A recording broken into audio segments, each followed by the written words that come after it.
Thanks for joining us and welcome to our Collingwood House studio.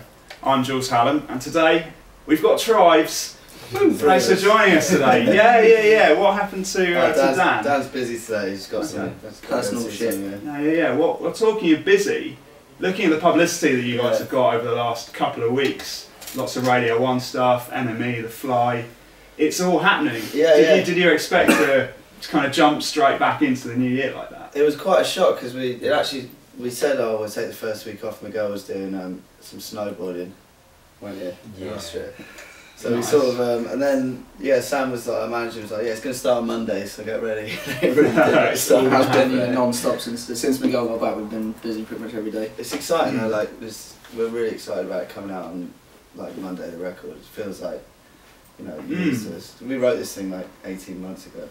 Oh really? So the whole thing, or did you start working on it? There's a few songs left over, so we just really want to get it out. And you get the impression that you guys are just so hard working because you're touring constantly. I mean, we were talking just now, Japan, States. You've been all over the place in the last. We work hard, but then there's not really that's what you got to do, isn't it? And you can't really.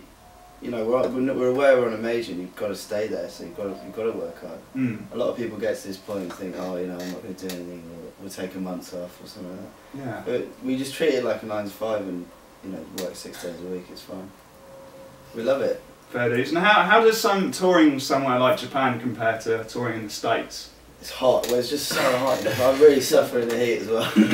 Really? It's just like ridiculously hot. The Japanese crowds are really different to anything else we've ever really experienced. Yeah. So we did the first gig at Summer Sonic Festival, and there's probably like 5,000 or 6,000, 7,000 people in this what felt like an aircraft hangar, like watching us play. And as soon as you finish the song, they clap for maybe 3 seconds and then drop completely silent. Really? Yeah. And just wait for you to say. So you can walk around the stage, you can hear people walking around, you hear the crew chatting behind you. Wow, that's eerie. At the same time. Yeah. And there's for everyone as well. Like we watched the Chili Peppers in front of 60,000 people in a baseball stadium. It's exactly the same. Well, they just clap. Just clap for like 10 seconds, then it goes. It's a concert. They don't treat it like it's not like a rock and roll.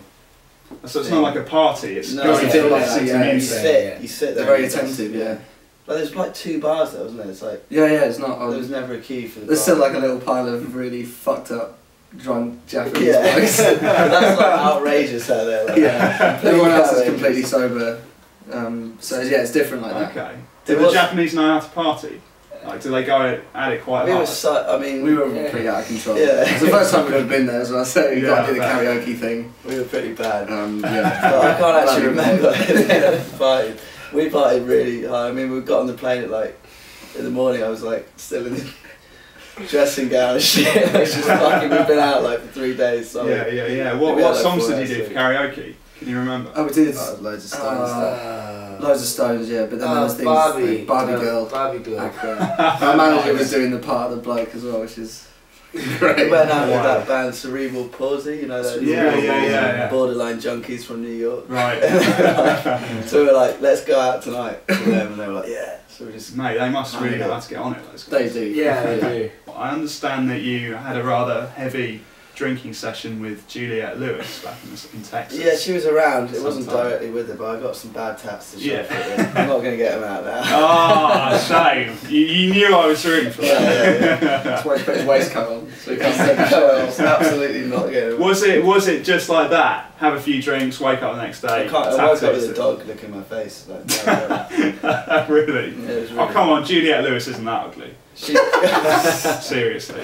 She's great, but we've all got really bad tattoos. It just happens whenever we get pissed. You're just like, let's get one. Let's all get a tap. Okay. And then it just gets worse. Well, I don't know if alcohol has anything to do with this, but there's rumours flying around with you guys and Scarlett Johansson is kind of digging you guys. He's not here, but it's all by. Oh, it was Dan. Yeah, it was so he's not here to defend himself. No.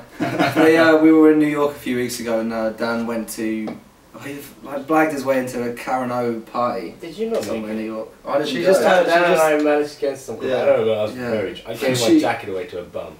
And then That's very sweet. She walked past and I was with Dan, and Dan was, I was just in awe. And Dan was like, oh, hey Scarlett, hey Dan. Just made a kiss on the cheek, But we had the press guys with us, so they took that as something else, and they chatted a bit later, and she was like, and they'd obviously sort of taken take down. Somebody sold the story to somebody and it went mad. Oh, right, I see. So it's all blown out. It wasn't anything to do with us. It's a shame. It's a shame Dan isn't here actually, because I get the impression he's quite a character. Because didn't Tribes form out of him trying to steal your wallet? No, that's just how they met. No, that's how we met. Yeah. Well, I didn't actually meet him that way, but that's when I first saw him. I had a house party and he kind of came. Okay. Him and his brutes. No, yeah. Was he a bit strapped for cash at the time? No, he always is. It's in his blood. Like, that's the problem. Doesn't matter how much money he gets. Does he? Yeah, he's lost his bank card. Mistake. Yeah, that's fine. Oh, so do you still have to watch your belongings these days? I love my Virgin tour. Yeah, if it's like little things do, yeah. If you like buy a jacket or something like that, you're like, what? Is that mine? Yeah. My blue jeans. Those are nice jeans, Dan. Yeah. No, yeah. You'll see him on stage and be like, oh, that's a handsome jacket you're wearing. It's a lot like mine. That's clothes though with Tribes. Everyone, it's just a communal bin really. Yeah. Just like a bin. Crap shirts and waistcoats. It's great. So looking more at the album, Baby, which is out, well, it's the 16th of January, which is like 3 days from now. Why is it called Baby? Is it because it is your baby? Or we just couldn't believe no one else has ever had an album called Baby. There's been one, the Elvis Costello Greatest Hits, that's called Baby. And that's I just couldn't believe how called it. It's like the most used name word in rock. It must be. It must be. But so we were just like, that's ridiculous. Let's just take it. And is there any kind of themes for you guys that emerge from the album? There's a lot of nostalgia in there, and there's a few songs about our mate Charlie passed away a couple of years ago. But it's just mainly just about like youth and just us growing up in and around London.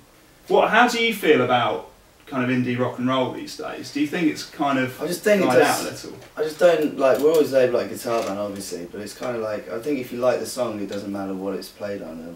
I just don't. I don't pay any attention to what bands are coming through and all that stuff. We just get on with what we do. Okay. And everyone's like, oh yeah, you're in this pack with everyone else, and you're supposed to be. Your guitar music resurgence. So I didn't like indie. I fucking hate Block Party and people like that. So it's kind of like I don't relate to any of that stuff. Okay. So I just think we just started the band and we never talked about the scene or anything. The genre necessarily fall under. And the scene in Camden is just really strong. But it's quite heavy. We're like the softest band there. Really? Everyone's like, yeah, you're like a grungy band. It's like we're not heavy at all. You should go to Camden and see the local bands there. Yeah. Yeah. Right. Like Turbo Guys and Second Head. Wells and Cubicles, Second Head. It's like really heavy, great bands, but unfortunately because of the state of the industry, like probably won't get the right chance, or maybe they will. I hope they do. But it's a shame because there is a lot of good guitar music that goes on scene, and then the press deal with it like, oh yeah, there isn't any bands around. But there's loads of bands. It's just like, they just might not be in the charts. Right. Do you guys still spend a lot of time in Camden? Yeah. As much as we can be. Okay. Well, I can tell from some of your attire that Camden Market certainly springs to mind. Yeah. I'm not knocking it though, man. No. Camden Market is cheap. It's the best market in all of London, without a doubt. It just keeps going. It's so cabinets. So what have you guys got lined up for the rest of the year, past obviously Baby? Well, we've got the Enemy tour February, a bit of Europe, and 2 months in the States, and then our headline tour in May. Which is what we're all focused in on, is like that, like getting that as big as we can. Like, First album tour. Okay. And are you going to be writing any more material? Yeah. I mean, the next album we'll hope to record like later this year. We don't want to be one of those bands with a big gap and between records. Obviously, you need to leave some time because the whole process the tour is like a year and a half or something. But yeah, we want to try and get the next record out, like definitely early next year. Yeah, sure. So we started writing it before Christmas, and we think that it's going pretty good. We just got to get it all demoed up and give it a label and see what they say about it. Sweet.